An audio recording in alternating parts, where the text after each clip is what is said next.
الحمد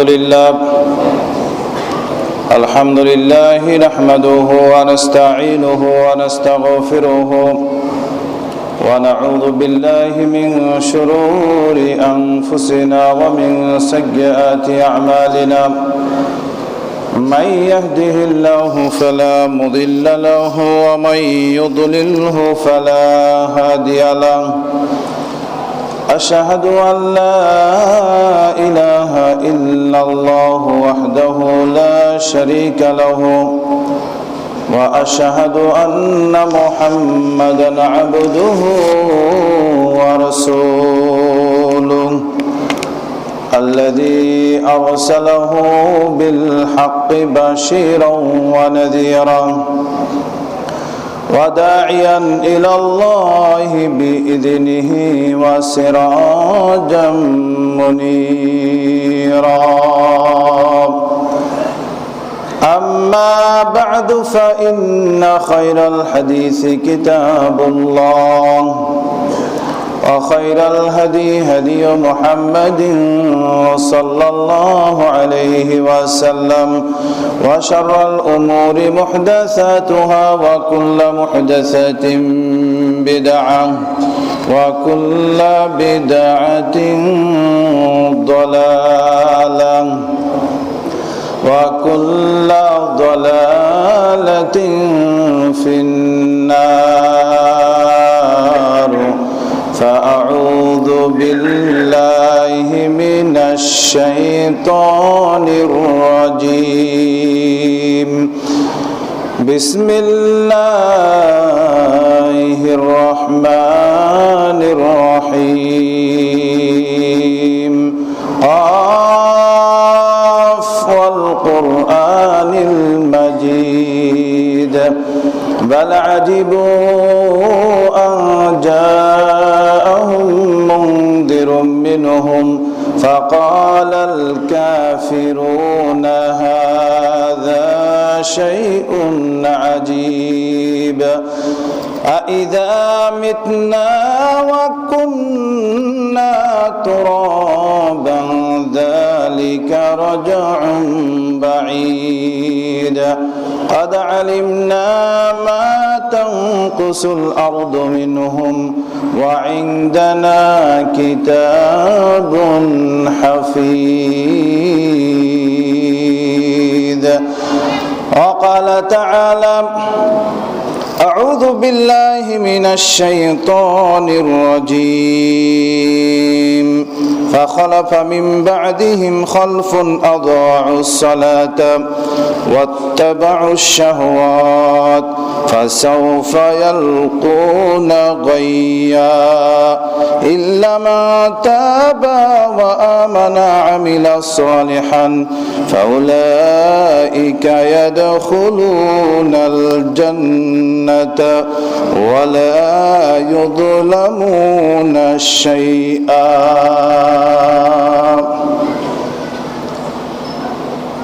وقال تعالى أعوذ بالله من الشيطان الرجيم كل نفس بما كسبت رهينة إلا أصحاب اليمين في جنات يتساءلون عن المجرمين ما سلككم في سقر قالوا لم نك من المصلين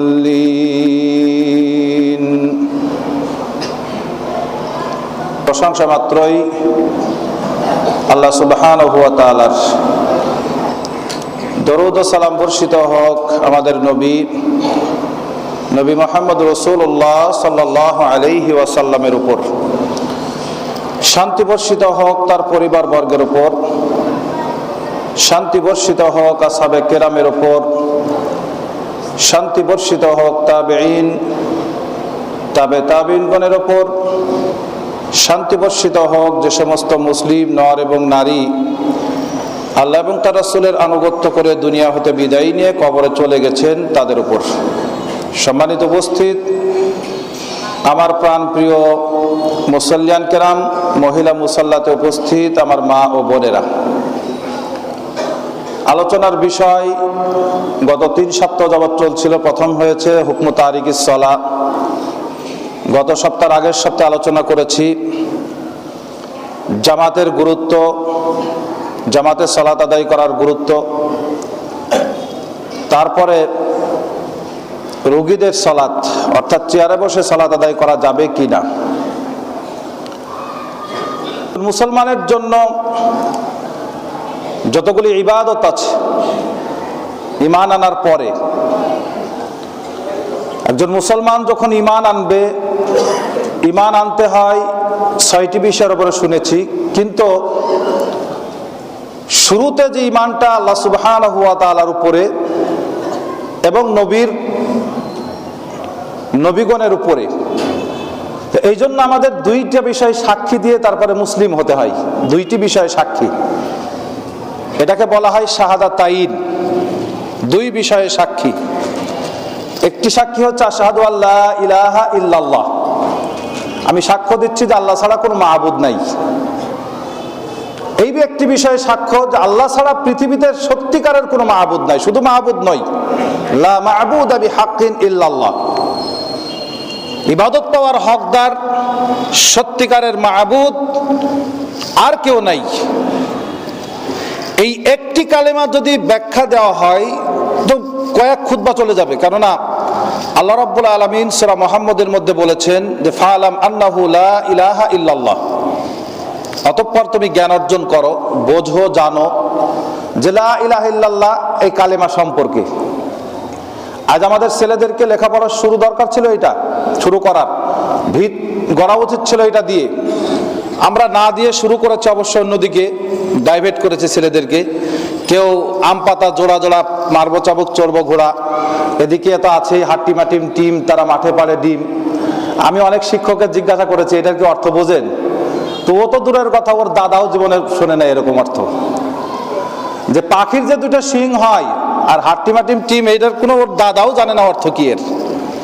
এইগুলো শেখাচ্ছে আমাদের বাচ্চাদের, শুধুমাত্র বাচ্চাদের ব্রেন নষ্ট করার জন্য। আর আল্লাহ রাব্বুল আলামিন শিক্ষা দিতে বলেছেন ফাআলাম আন্নাহু লা ইলাহা ইল্লাল্লাহ, জ্ঞান অর্জন করো, শেখো আল্লাহ ছাড়া কোনো মাবুদ নাই। এই কালেমাটার 2টি অংশ আছে, একটা ইসবাত, একটা নাফি।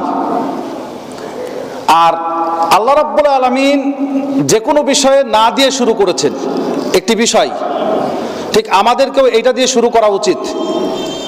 আমি যখন খাইতে যাব তখন প্লেটটা যদি সরাসরি নিই, একটা ময়লা প্লেট, তাতে যদি খাই আমার পেট ঠিক থাকবে না। আগে ধুইতে হবে, পরিষ্কার করতে হবে, তারপরে খাবার নিতে হবে। আল্লাহ রাব্বুল আলামিনও ঠিক কালেমাটা শুরু করেছেন সেভাবেই, লা ইলাহা, পৃথিবীতে কোনো ইলাহা নাই, মাবুদ নাই, ইবাদত পাওয়ার যোগ্য কেউ নাই, সিজদা দেওয়ার কেউ নাই, ইবাদত পাইবে এরকম কেউই নাই। প্রথম সব বাদ।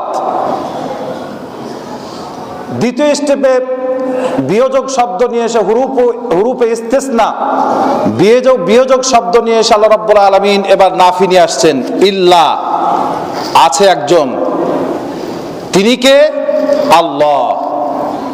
তাহলে সবাইকে আগে ফেলে দেওয়া হয়েছে, এখানে আর কাউকে উঠিয়ে নিয়ে আসবেন এই সুযোগটা আল্লাহ রাব্বুল আলামিন আর রাখেন নাই।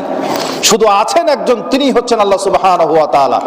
এইটার উপরে আমাদের শিক্ষা অর্জন করাতে হবে ছেলেদেরকে। তাহলে আমার সাক্ষী হচ্ছে প্রথম যে শাহাদাতু আল্লা ইলাহা ইল্লাল্লাহ, ওয়া আশহাদু আল্লা ইলাহা ইল্লাল্লাহ। 2 নম্বর সাক্ষী হচ্ছে ওয়া আশহাদু আন্না মুহাম্মাদান আবদুহু ওয়া রাসূলুহু। শুধু রাসূল না, তিনি আব্দুন, বান্দাও। আজ আমাদের সমাজের অনেকেই আল্লাহ নবী সাল্লাল্লাহু আলাইহি ওয়াসাল্লামকে বান্দা বলে স্বীকার করতে চান না। তো বলছে কিসের বান্দা হবে উনি? বান্দা শব্দের অর্থ হলো গোলাম, দাস। বান্দা বলে স্বীকার করতে চায় না, বলে এত বড় একজন রসুল, তিনি নূরের তৈরি, এই সেই অনেক কিছু বলে তিনি তাকে বান্দা বলেই স্বীকার করতে চায় না। অথচ বান্দা হওয়ার মধ্যে, একজন মানুষের বান্দা হওয়ার মধ্যে যে শ্রেষ্ঠত্ব আছে, যে মর্যাদা আছে, পৃথিবীতে আর কোথাও নেই। আমি মাঝে মধ্যে এই কথাটি বলে থাকি, একজন মানুষের সবচেয়ে বড় নিয়ামত একজন মানুষের জন্য। আমি অনেকেই যদি জিজ্ঞাসা করি, কেউ বলবেন যে আমার সুস্থ শরীর, আমার টাকা পয়সা, আমার সম্পদ বা আমার শিক্ষা, আমার এত লেখাপড়া করেছি, এইটা হচ্ছে আমার সবচেয়ে বড় নিয়ামত। কে বলবেন যে আল কোরআন? আসলে একজন মানুষের জন্য সর্বপ্রথম শ্রেষ্ঠ নিয়ামত হচ্ছে তার ঈমান। ঈমানটা এত বড় নিয়ামত, এত বড় নিয়ামত, যা আপনি মরার পরেই বুঝবেন। আর কখন মরবেন এটা কেউ জানে না, এটা কারোর হিসাব নাই যে কখন কে মরবে। আল্লাহ রাব্বুল আলামিন সে কথাই বলছেন, ইয়ারফাইল্লাহুল্লাযীনা আমানু মিনকুম, তোমাদের মধ্যে সম্মানিত, তার মর্যাদাকে আল্লাহ রাব্বুল আলামিন উঁচু করে দিয়েছেন। তোমাদের মধ্যে ওই ব্যক্তির, আমানু মিনকুম, যাকে আল্লাহ রাব্বুল আলামিন ঈমান দিয়েছেন বা যার ঈমান আছে। ঈমানদার ব্যক্তির মর্যাদা সবচাইতে বেশি। এই ঈমান থাকার পরে মর্যাদা আরো অনেকের বাড়ানো হয়েছে, যদি কেউ শিক্ষিত হয়, যার বেশি তাকওয়া, এই অত অনেক কিছু। তো ঈমান আনতে হবে এই দুইটি বিষয়ে সাক্ষী দিয়ে। আর ঈমান আনার পরে আমলের দিক থেকে সর্বপ্রথম যে কাজটি অনিবার্য প্রত্যেকটি মুসলমানের, ছোট হোক চাই বড় হোক, গরিব হোক চাই ধনী হোক, মহিলা হোক চাই পুরুষ হোক, সুস্থ হোক চাই রোগী হোক, পোশাক থাকুক চাই না থাকুক, সর্ব অবস্থায়, শুধু কিছু কিছু টাইম আল্লাহ রাব্বুল আলামিন মাফ করে দিয়েছেন, বাকিটা টাইমে অবশ্যই একজন ঈমানদারকে এই ইবাদত করতেই হবে। সেই ইবাদতের নাম হচ্ছে as-সালাত, নামাজ। সালাত আদায় করতেই হবে। নবী করিম সাল্লাল্লাহু আলাইহি ওয়াসাল্লাম বলেছেন, রুফিয়াল কালাম আন সালাসা, তিন ব্যক্তি হতে আল্লাহ রাব্বুল আলামিন হিসাবের কলম উঠিয়ে নিয়েছেন। ওয়ানিন নাইমি হাত্তা ইয়াস্তাইকিজ, ঘুমান্ত ব্যক্তি যতক্ষণ পর্যন্ত সে ঘুম থেকে না জাগবে। ঘুমান্ত ব্যক্তি, একজন ব্যক্তি ঘুমিয়েছে অথবা অজ্ঞান হয়ে গেছে কোনো কারণে, এই অজ্ঞান অবস্থায় আইসিইউতে বা কোমার মধ্যে চলে গেছে, অনেক দিন যাবত, 1 মাস চলে গেছে বা 1 সপ্তাহ চলে গেছে, সে বুঝতে পারে নাই। আল্লাহ রাব্বুল আলামিন তার ভালোও লিখবেন না আর মন্দও লিখবেন না, তার কাছ থেকে কলম উঠিয়ে নেওয়া হয়েছে। আসহাবে কাহাফ এর মানুষগুলো 300 বছরের উপরে ঘুমিয়েছিল, আল্লাহ রাব্বুল আলামিন তাদেরকে রক্ষা করেছেন এবং তাদের হিসাব লিখবেন না, মন্দও লিখবেন না, ভালোও লিখবেন না। যতক্ষণ পর্যন্ত একজন ঘুমান্ত ব্যক্তি না জাগবে তার কোনো হিসাব নাই। ওয়ানিস সাবি হাত্তা ইয়াহতালিম, পাগল ছোট ব্যক্তি, শিশু ব্যক্তি যতক্ষণ পর্যন্ত যৌবনে পদার্পণ না করবে তার হিসাব নাই। যদিও 7 বছরের সালাতের আদেশ দিতে হবে, 7 বছরও যদি সালাত না পড়ে তাহলে বাবার পাপ, 10 বছরে যদি পিতা মারপিট না করে তাহলে পিতা পাপ করবে। আরে চুরির চাইতে বড় অপরাধ, আপনি বুঝেন নাই? আপনি বলছেন অপরাধ করেন না, অপরাধ সকাল থেকেই শুরু হয়। আপনি সালাত আদায় করলেন, এটা তো এক ধরনের অপরাধ। সন্তানকে পড়ালেন না, আরেকটা অপরাধ। স্ত্রীকে নামাজের কথা বলেন না, এটা আরেকটা অপরাধ। আপনার অধীনস্থ মানুষগুলোকে সালাতের জন্য বলেন নাই, এটাও অপরাধ। এটা বুঝতে হবে আপনাকে আগে যে আপনি অপরাধ কোথায় কোথায় করছেন। তাও অপরাধগুলো এই চুরি ডাকাতির চাইতেও বড় অপরাধ। পৃথিবীর বুকে শিরিকের পরে সর্ব বড় গুনাহ হচ্ছে যদিও পিতামাতার অবাধ্য হওয়া, কিন্তু আল্লাহর হকের ব্যাপারে সালাত না পড়া। আল্লাহর হকের ব্যাপারে, পিতামাতার হক এটা বান্দার হক, কিন্তু সালাত না পড়লে একজন মানুষ কোনো অবস্থায় তার মুসলিম সে থাকতে পারে না। এই জন্যই বলছি যে ওয়ানিস সাবি হাত্তা ইয়াহতালিম, শিশু ব্যক্তি যতক্ষণ পর্যন্ত যৌবনে পদার্পণ না করে ততক্ষণ পর্যন্ত আল্লাহ রাব্বুল আলামিন তার হিসাব লিখেন না। ওয়ানিল মাজনুনি হাত্তা ইয়াকিল, পাগল যতক্ষণ পর্যন্ত সজ্ঞানে না ফেরে, আবার জ্ঞানে না ফেরে, কি বলছে সে না বোঝে, এই ততক্ষণ পর্যন্ত আল্লাহ রাব্বুল আলামিন তার হিসাব লেখেন না। এই 3টি সময় পুরুষেরও আল্লাহ রাব্বুল আলামিন নামাজ মাফ করেছেন, মহিলাদেরও মাফ করেছেন। আর বাকি 2টা সময় মহিলাদের খাস করে মাফ করেছেন, যেটা পিরিয়ড বা মাসিক সময়, আর হচ্ছে সন্তান হওয়ার পরে সর্বোচ্চ 40 দিন, আর সর্বনিম্ন হচ্ছে রক্ত বন্ধ হওয়া পর্যন্ত মা বোনদের সালাত মাফ করা হয়েছে। বাকি সর্ব অবস্থায় সালাত পড়তেই হবে, অনিবার্য পড়তে হবে। কোন ব্যক্তি সালাত আদায় করবে সুন্দর পরিষ্কার পোশাক, পবিত্র পোশাক পরে সালাত আদায় করতে হয়।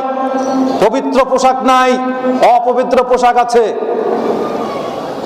মা বোনরা মাসে কয়েকদিন মাত্র অসুস্থ থাকে, নাপাক থাকে, তারা নাকি সালাত আদায় করতে পারে না। আমাদের বর্তমান যুবকরা নাকি সারা বছরই অসুস্থ থাকে, সারা বছর ওদের কাপড় খারাপ থাকে। আজীব ব্যাপার এরা। আবার যদি এক্ষুনি মারা যায় আর ইমাম সাহেব যদি বলে যে ওর জানাজা পড়াবো না, ওর বিরুদ্ধে, ইমাম সাহেবের বিরুদ্ধে দরকার বোধে বংশের লোক তো থাকবেই, সাথে সাথে আরো ভাড়া করে নিয়ে এসে ইমামের বিরুদ্ধে জিহাদ ঘোষণা করা হবে।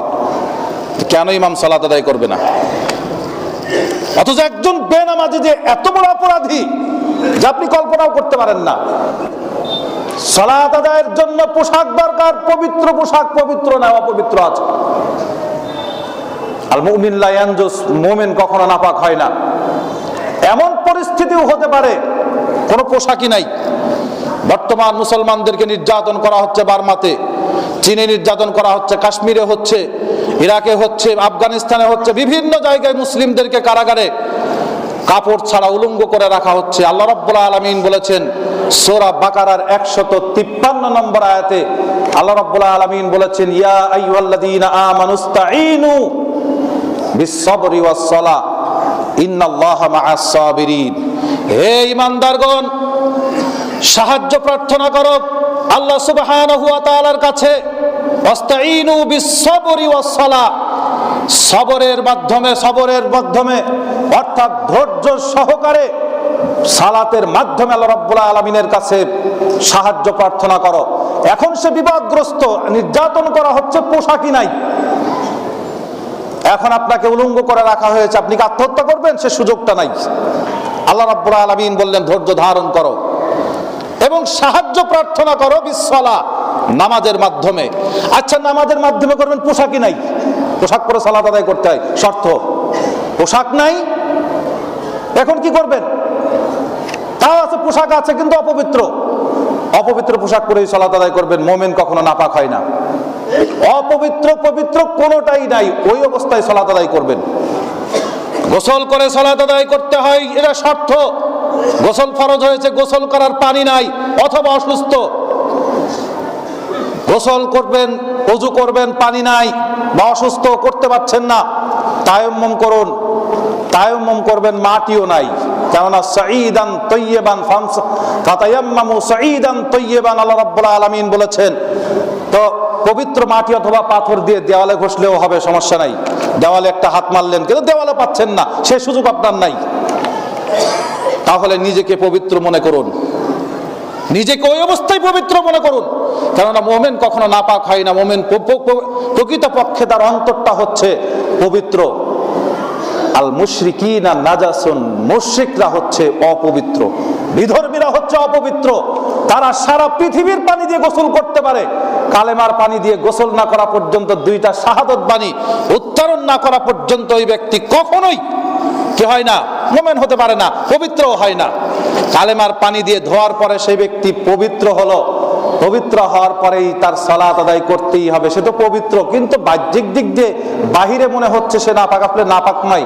তাকে নিজেকে পবিত্র ভেবে ওই অবস্থায় সালাত আদায় করতে হবে। আল্লাহ রাব্বুল আলামিন সে কথাই বলেছেন ওয়াস্তাঈনু বিস-সাবরি ওয়াস-সালাহ, ধৈর্য এবং নামাজের মাধ্যমে, ধৈর্য সহকারে নামাজের মাধ্যমে আল্লাহ রাব্বুল আলামিনের কাছে সাহায্য প্রার্থনা করো। ইন্নাল্লাহা মা'আস সাবিরিন, আল্লাহ রাব্বুল আলামিন ধৈর্যশীলদের সাথে আছেন। সম্মানিত উপস্থিতি, সালাতের গুরুত্ব এত এত বেশি। একজন ব্যক্তি সালাত আদায় করবে, দাঁড়িয়ে সালাত আদায় করা তার জন্য রোকন এবং শর্তও বলেছেন কেউ কেউ। আল কিয়ামু মা'আল কুদরা, দাঁড়িয়ে সালাত আদায় করতেই হবে তাকে, ক্ষমতা থাকা পর্যন্ত। নবী করিম সাল্লাল্লাহু আলাইহি সাল্লাম বলছেন দাঁড়াতে পারছে না, সম্ভব হচ্ছে না, ফাইল্লাম ইয়াস্তাতি ফাকাইদান, সে যেন বসে নামাজ পড়ে। ফাইল্লাম ইয়াস্তাতি, বসেও পড়তে পারছে না, ফাআলা দামবিন, তাহলে সে যেন ডান কাতে শুয়ে নামাজ পড়ে, বা যেভাবে পারে সেভাবে। এখন আমাকে অনেকেই বলছে যে হুজুর আপনি বলছেন যে চেয়ারে বৈধ করলেন, এই করলেন, সেই করলেন। আমি আপনাকে বলি, একজন মানুষ নামাজ পড়ে না, তার চাইতে যে ব্যক্তি সালাত আদায় করে উত্তম। আর যে ব্যক্তি নামাজ পড়ে সাথে সাথে জামাতেও আসছে, অসুস্থ, সুস্থ শরীরেই মানুষ আসে না, অসুস্থ ব্যক্তি মসজিদে এসেছে, আল্লাহ রাব্বুল আলামিন তার জন্য ছাড় দেবেন না, এটা আপনি কি করে ভাবলেন? সে সম্মানিত এবং সে কি অনেক অনেক বেশি সম্মানিত। সালাত আদায় করছে, 5 ওয়াক্ত আবার জামাতে আসছে, অসুস্থ বোধ করছে, তাকে বসার সুযোগ দেবে না, এটাকে আপনাকে কে বলেছে? গত সপ্তাহে একজন আমার কাছে গেছে, গিয়ে বলছে যে যারা চেয়ারে সালাত আদায় করে ইচ্ছা মতো বলবেন। আমি ইচ্ছা মতো বলবো মানে? আমি তো দেখেছি আপনি 5 ওয়াক্ত আসেন না মসজিদে, তাহলে আপনার চাইতে যে ব্যক্তি মসজিদে আসে তা সে ব্যক্তি উত্তম নয়? উত্তম কি নয়? অসুস্থ ব্যক্তি মসজিদে এসে সালাত আদায় করছে, তাকে আমি সর্বোচ্চ বলে দিতে পারি যে চেয়ারে বসে বা বসে সালাত আদায় করার নিয়মটা আপনাকে আমি বলে দিতে পারি। এটা আমার দায়িত্ব ইমাম হিসাবে, যে একজন ব্যক্তি চেয়ারে বসে সালাত কিভাবে আদায় করবে, বসে সালাত কিভাবে আদায় করবে, এই নিয়মটা বলে দিতে পারি। একটি কথা মাথায় রাখবেন, যে বিষয়ে পারবেন না আল্লাহ রাব্বুল আলামিন সেটা আমার আপনার ঘাড়ে চাপান নাই। ফাত্তাকুল্লাহ মাস্তাতাতুম, আল্লাহ রাব্বুল আলামিনকে ভয় করতে হবে সাধ্য অনুযায়ী। লা ইউকাল্লিফুল্লাহু নাফসান ইল্লা উসআলাহা মা কাসাবাত। আল্লাহ রাব্বুল আলামিন কারো শক্তির বাইরে কোনো কাজ চাপিয়ে দেন নাই। যতটুকু ক্ষমতা আছে ততটুকু আল্লাহ রাব্বুল আলামিন আমাদের আপনাদের উপরে হিসাব নেবেন। যেটা ক্ষমতা নাই সেটার ব্যাপারে আল্লাহ রাব্বুল আলামিন একবারও আমাকে আপনাকে কেউ কখনোই জিজ্ঞাসা করবেন না। আল্লাহ সুবহানাহু ওয়া তাআলা আমাদেরকে বেশি বেশি সালাত আদায় করার তৌফিক দান করুক। সম্মানিত উপস্থিতি, যেটা বলছিলাম, অনেকেই আবার বলছেন যে যে ব্যক্তি অসুস্থ সে বাড়িতে সালাত আদায় করবে। আপনাকে কে বলেছে এ ফতোয়া? নবী করিম সাল্লাল্লাহু আলাইহি ওয়াসাল্লাম অন্ধ ব্যক্তিকেও ছাড় দেন নাই। অন্ধ ব্যক্তিকেও বলেছেন যদি তুমি আযান শুনে থাকো ফাআজিব, তাহলে তুমি মসজিদে এসে সালাত আদায় করবে। এইবার আসেন, নবী করিম সাল্লাল্লাহু আলাইহি ওয়াসাল্লাম বলেছেন মা আসকালা আলাল মুনাফিকিন, মুনাফিকদের কাছে সবচেয়ে কঠিন কাজ হচ্ছে ঈশা এবং ফজরের সালাত জামাতে এসে আদায় করা। এটা যে কঠিন কাজ, এইটা তো বলে যদি শেষ করতেন হাদিসটা, তাহলে একটা সম্ভাবনা কিছুটা বাঁচার ছিল। নবী করিম সাল্লাল্লাহু আলাইহি ওয়াসাল্লাম বলছেন লাউ ইয়ালামুনা মা ফিহিমা, তারা যদি জানতো মসজিদে এসে সালাত আদায় করা এই দুই ওয়াক্ত কত সওয়াব আছে, কত যে মর্যাদা আছে, লাআতু হাবওয়ান হাবওয়া, তাহলে তারা মসজিদে আসতো। হাঁটতে পারে না, পা নাই, অসুস্থ, তাহলে যারা গড়ে গড়ে ভিক্ষা করে রাস্তায় দেখেছেন না, বা হামাগুড়ি দিয়ে আসে, হামাগুড়ি দিয়ে কারা হাঁটে? যারা হাঁটতে পারে না, ছোট বাচ্চা ছেলে। কারা হাঁটে? যারা অসুস্থ, হামাগুড়ি দিয়ে হাঁটে। এই হামাগুড়ি দিয়ে হলেও সে মসজিদে আসতো, তাহলে সুস্থ ব্যক্তি নয় অসুস্থ ব্যক্তি কত গুরুত্ব দিয়েছেন আল্লাহ রাব্বুল আলামিন। এবং নবী মুহাম্মদ রাসূলুল্লাহ সাল্লাল্লাহু আলাইহি ওয়াসাল্লাম জামাতে আসার জন্য ওয়ারকাউ মা'আর রাকিন, আল্লাহ রাব্বুল আলামিন বলেছেন রুকুকারীদের সাথে রুকু করতে হবে। তাহলে সে ব্যক্তি কয়টা ফলো করেছে? 5 ওয়াক্ত সালাত আদায় করছে, জামাতেও এসেছে। আর কথা মনে রাখবেন যে অন্যান্য জায়গায় চেয়ারের ব্যবস্থা করা হয় বা আসনের ব্যবস্থা করা হয় যত বড় সম্মানিত, যত বড় ভদ্রলোক, যার যত পদ মর্যাদা আছে তাদের জন্য, কিন্তু মসজিদে চেয়ার বা অন্য কিছু ব্যবস্থা করা হয় তাদের জন্য, সবচেয়ে দুর্বল ব্যক্তিদের জন্য। এটা একটা বিকল্প একটা জায়গা, পৃথিবীতে এরকম জায়গা আর নাই, আমি দেখি না। আর অন্য যেখানে যাবেন যত বড় চেয়ার, যত বড় সম্মানিত ব্যক্তি তত বড় চেয়ার। আর মসজিদে তার জন্যই এই বসার ব্যবস্থা করা হয়, যে যত দুর্বল, যে যত বসতে পারে না, যে যত নরম মানুষ তার জন্য। তাহলে বসে সালাত আদায় করতে হয়, দাঁড়িয়ে সালাত আদায় করতে হবে। দাঁড়ানোর শক্তি থাকা দাঁড়িয়ে শক্তি থাকা পর্যন্ত বসে সালাত আদায় করতে পারবেন না। বসে সালাত আদায় করবেন যদি দাঁড়াতে না পারেন, তারপরে দাঁড়াতে না পারলে শুয়ে আদায় করুন, তাতেও আপনার আমার সালাত হয়ে যাবে। কিন্তু সালাত আপনাকে পড়তেই হবে। আল্লাহ রাব্বুল আলামিন সূরা মারিয়ামের 59 নম্বর আয়াত থেকে আল্লাহ রাব্বুল আলামিন বলেছেন ফাখালাফা মিন বা'দিহিম খালফুন, পরবর্তী যুগে যারা মানুষ আসলো তারা হচ্ছে কি? কাপুরুষ। তারা হচ্ছে এক ধরনের কাপুরুষ, যারা কি করলো? আদাউস সালাতা, অকর্ম অকুশমন্ড মানুষ, যারা কি করলো? আদাউস সালাতা, সালাতকে নষ্ট করলো। তারপরে কি করলো? আত্তাবাউস শাহাওয়াত, তাদের নিজের প্রবৃত্তির অনুসরণ করলো। আজান দিয়েছে, হেডফোন কানে লাগিয়ে লাউড স্পিকার দিয়ে মসজিদের সামনে দিয়ে হেঁটে যাচ্ছে, এটা বর্তমান যুগে বিশেষ করে বাংলাদেশ, ভারত, পাকিস্তানের মুসলমানদের দ্বারাই সম্ভব। অন্যান্য মুসলমান দেশেও বেনামাজি আছে, কিন্তু এই 3 দেশের বেনামাজিরা শুধু বেনামাজি না, এরা উদ্ধতও বটে। আজান দিচ্ছে, মাইকিং করছে। সেদিন কি দেখলাম, আবার এর মাইকিং করছে, মাহফিলের মাইকিং। জোহরের সালাত আদায় করছে, এর তাও মাহফিলের মাইকিং করছে।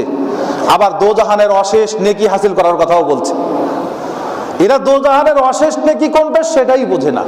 আশ্চর্য ধরনের মানুষ।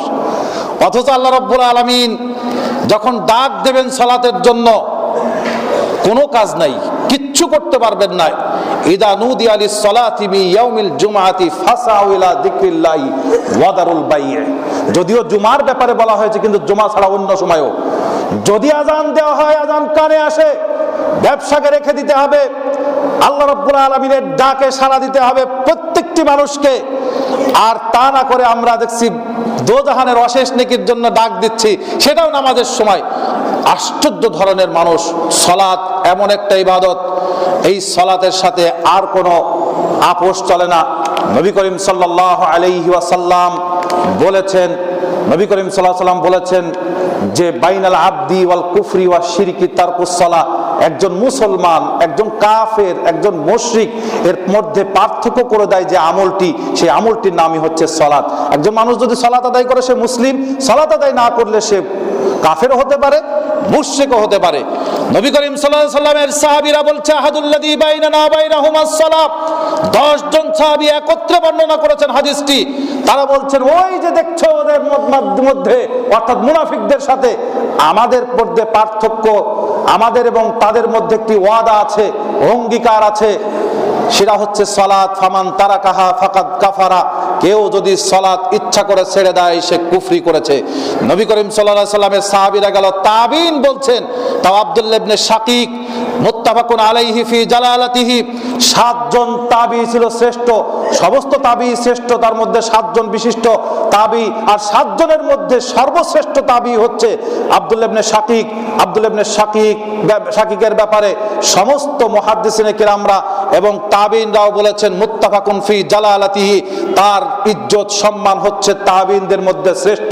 তিনি বলছেন কানা আসহাবু রাসূলিল্লাহি সাল্লাল্লাহু আলাইহি ওয়াসাল্লাম, রাসূলুল্লাহ সাল্লাল্লাহু আলাইহি ওয়াসাল্লামের সাহাবীদের অভ্যাস ছিল, তাদের একটা নীতি ছিল। তারা বলছে যে নবী করিম সাল্লাল্লাহু আলাইহি ওয়াসাল্লামের সাহাবীদের অভ্যাস ছিল এইরকম যে তারা কোনো কাজকে কাফের মনে করত না। লা ইয়ারাউনা শাইআম মিনাল আমালি কুফরুন। কোনো কাজকে তারকুহু কুফরুন, তারা কোনো কাজকে ছেড়ে দেয়াকে, কোনো আমলকে ছেড়ে দেয়াকে তারা কুফরি মনে করত না। গয়রাস সালাহ, সালাত ছেড়ে দিলে তাকে আর কোনো সুযোগ দেওয়া হতো না। তাবিনরাও তাদেরকে কাফের মনে করত, তাদেরকে আর মুসলিম মনে করত না। সাহাবীরা, তাবিরা, নবী করিম সাল্লাল্লাহু আলাইহি ওয়াসাল্লাম সবাই একই বাক্য বলছেন। আল্লাহ রাব্বুল আলামিনও বলছেন কি, যারা সালাত ছেড়ে দিল তাদেরকে কি হবে, ফাসাউফা ইয়ালকুনা গায়য়ান। যারা সালাত ছেড়ে দিল, সালাত নষ্ট করলো, নিজের প্রবৃত্তির আনুগত্য করলো, অনুসরণ করলো, ফাসাউফা ইয়ালকুনা গায়য়ান, তাদেরকে অচিরেই জাহান্নামের গহ্বরে, জাহান্নামের গর্তে তাদেরকে খুব দ্রুত নিক্ষেপ করা হবে, জাহান্নামের কূপে তাদেরকে নিক্ষেপ করা হবে। আল্লাহ রাব্বুল আলামিন আবার বলছেন ইল্লা মান তাবা, এখনো সময় আছে যারা তওবা করে নিবে। তওবা মানে ফিরে আসবে, সালাত আদায় করে নাই।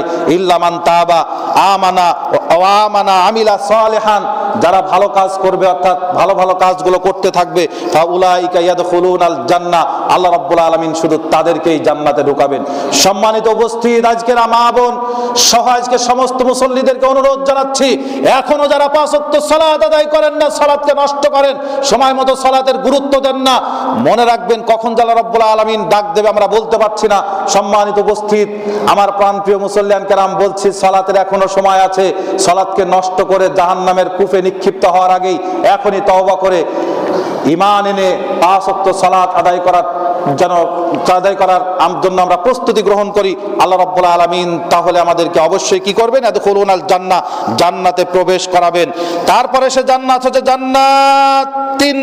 জান্নাতু আদিনিন, সে জান্নাত হচ্ছে বসবাসের জান্নাত। আল্লাযী ওয়া'দার রহমানু ইবাদুহু বিল গায়বি, আল্লাহ রাব্বুল আলামিন তার বান্দাদের জন্য এমন অদৃশ্য একটি পুরস্কারের কথা বলেছেন, অদৃশ্য একটা জান্নাতের ওয়াদা করেছেন। ইন্নাহু কানা ওয়াদুহু মাতিয়া, আল্লাহ রাব্বুল আলামিনের ওয়াদা অবশ্যম্ভব, বাস্তবায়ন তিনি করবেনই। কোন অবস্থায় তিনি তার ওয়াদা ফেল করবেন না, বাস্তবায়ন করবেন। যারা তওবা করে ফিরে আসবে এবং ভালো কাজ করবে, আল্লাহ সুবহানাহু ওয়া তাআলা যারা আমরা 5 ওয়াক্ত সালাত আদায় করি না তাদেরকে 5 ওয়াক্ত সালাত আদায় করার তৌফিক দান করুক। সম্মানিত উপস্থিত, আমার প্রাণপ্রিয় মুসল্লিয়ান কেরাম, আবার আনছি ইনশাআল্লাহ নামাজের গুরুত্ব। আজকে যেটা দিলাম আবারও এর পরে থেকে নামাজের গুরুত্ব সম্পর্কে আলোচনা করবো। আল্লাহ রাব্বুল আলামিন আমাদের তৌফিক দিন। সুবহানাকাল্লাহুম্মা ওয়া বিহামদিকা আশহাদু আল্লা ইলাহা ইল্লা আনতা আলহামদুলিল্লাহি ওয়াহদা ওয়াস সালাম।